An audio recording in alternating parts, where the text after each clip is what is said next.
ले जानते हैं देश दुनिया की सिलेक्टेड और काम की 25 बड़ी खबरों को। लेकिन उससे पहले अगर आपने अभी तक इस चैनल को सब्सक्राइब नहीं किया तो सब्सक्राइब कर लें और वीडियो को लाइक करना बिल्कुल ना भूलें। असम के मुख्यमंत्री हेमंत बिस्वा शर्मा ने महिलाओं को सही उम्र में मां बनने की सलाह दी और कहा कि मां बनने की सही उम्र 22 से 30 साल है। महिलाओं को इसके लिए बहुत ज्यादा इंतजार नहीं करना चाहिए। अगर वो 30 के बाद बच्चे को जन्म देती है तो कई सारे मेडिकल कॉम्प्लिकेशंस होते हैं। सीएम ने यह बात गुवाहाटी में एक सरकारी कार्यक्रम में कही। असम के मुख्यमंत्री हेमंत बिस्वा शर्मा बाल विवाह और महिलाओं से जुड़ी समस्याओं पर लोगों को संबोधित कर रहे थे। पीओके के लोगों को चाहिए भारत की मदद। पाकिस्तान अधिकृत कश्मीर यानी पीओके के लोग अपनी आजादी के लिए भारत से मदद मांग रहे हैं। पीओके के बाग नीलम वैली गिलगित बाल्टिस्तान के लोगों से बात की गई। यहाँ की नेशनलिस्ट इक्वलिटी पार्टी के चेयरमैन प्रोफेसर सज्जाद रजा ने कहा कि जम्मू कश्मीर विधानसभा में पीओके के लिए 24 सीटें रिजर्व है।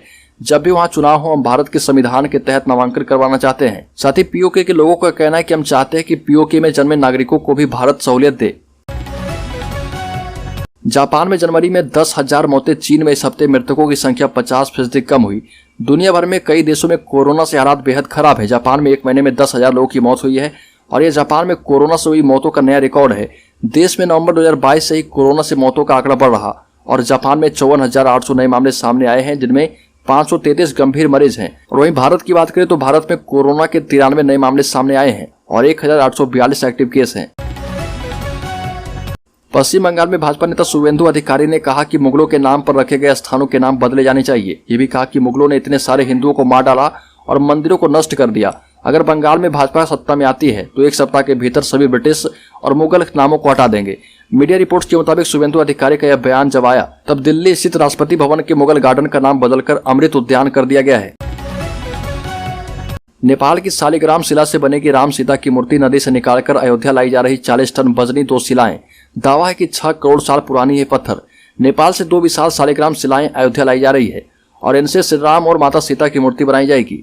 दावा है कि ये शिलाएं करीब 6 करोड़ साल पुरानी है। हालांकि इनमें बनी मूर्तियां गर्भगृह में रखी जाएगी या परिसर में कहीं और स्थापित होगी, ये भी तय नहीं किया गया है और इस पर राम मंदिर ट्रस्ट ही अंतिम फैसला लेगा।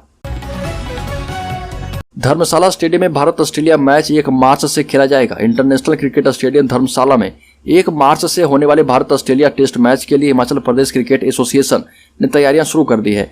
एचपीसीए के अध्यक्ष आरपी सिंह की अध्यक्षता में 13 कमेटियों का गठन किया गया है और जिनकी बैठक बुलाई गई है। बैठक में कमेटियों के सदस्यों को अलग अलग जिम्मेदारियां सौंपी गई है।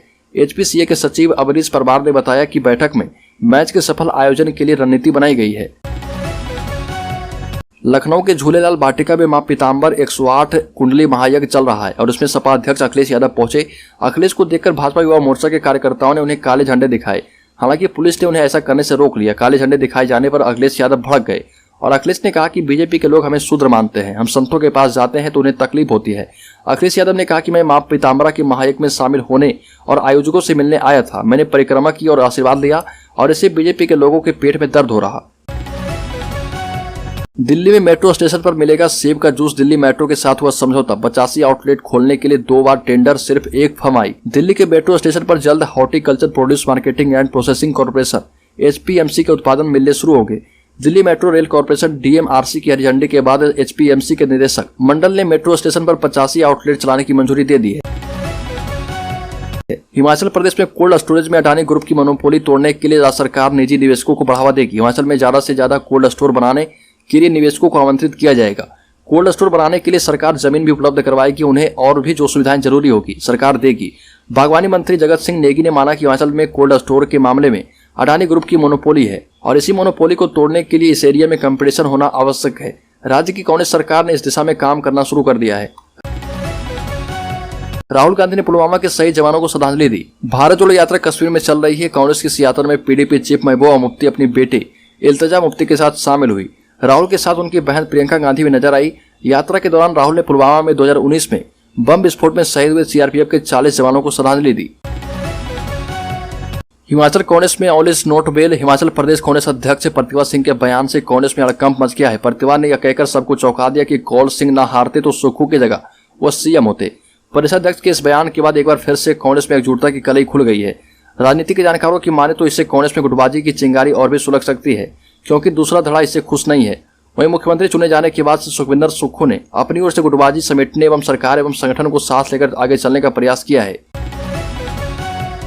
278 दिन के बाद जेल से बाहर आया केंद्रीय गृह राज्य मंत्री का बेटा किसानों को कुचलकर मारने का आरोप है।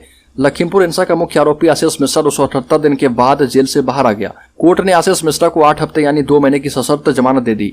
आशीष को बहुत ही गोपनीय तरीके से जेल के पीछे वाले गेट से बाहर निकाला गया। आशीष खुद की गाड़ी से जेल के गेट से बाहर निकला। आशीष को सुप्रीम कोर्ट से जमानत मिल गई थी। आदेश के मुताबिक 7 दिन के अंदर आशीष मिश्रा को यूपी और दिल्ली छोड़ना होगा।